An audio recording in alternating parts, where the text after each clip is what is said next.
Can technology really help improve the quality of life for the hospice patient? I think it really can. And I'm going to start with being really transparent that I am one of the least technical people I know. Everybody who knows me knows that that is not one of my strengths.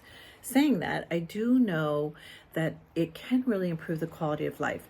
And I'm going to tell a story about my mom, which I think helps to demonstrate that story.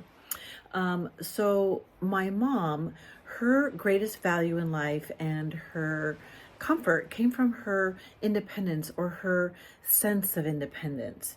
And as she declined, her life bubble shrank to pretty much her recliner and the surrounding area, which I called her little nest.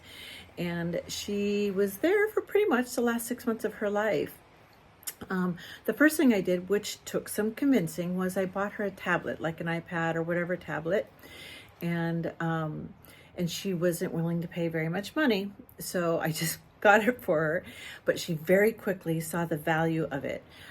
She could communicate with anybody she wanted on all kinds of medias.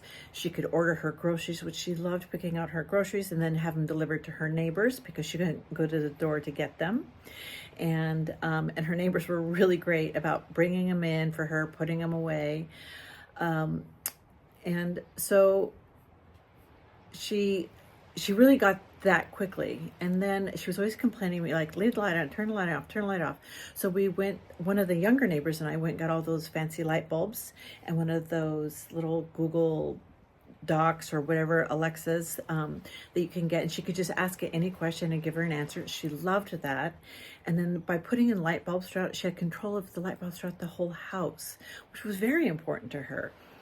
And so I think that that was hugely helpful, and it gave her this sense of independence for longer. As she declined, her recliner kind of became the center of her universe.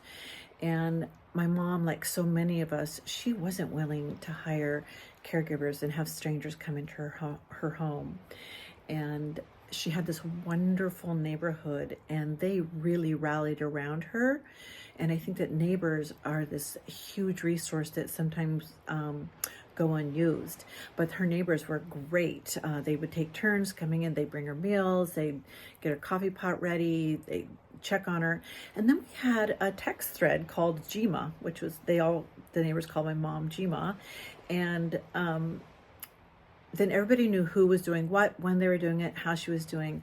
And I didn't live in town, and I would come on the weekends, and I found this text thread to be extremely valuable in helping to take care of my mom and support her independence. And she felt very looked after, and she knew that there was always somebody close by, and that if one of us didn't see a text, somebody would.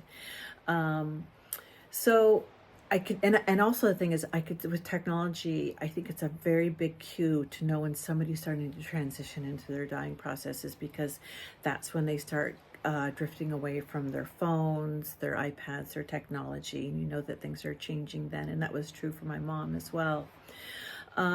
So be creative with this. Again, I'm not very technical, but I know enough to ask somebody who is, and it really can improve the quality of life. If you want more information about end of life and how to care for the hospice patient, you can get one of our booklets, The Hospice Care Plan, A Plan to Comfort, at our website, thehospicecareplan.com. And you can go to our YouTube channel, The Hospice Care Plan, and get over 200 videos on tips and demonstrations for caring for the hospice patient.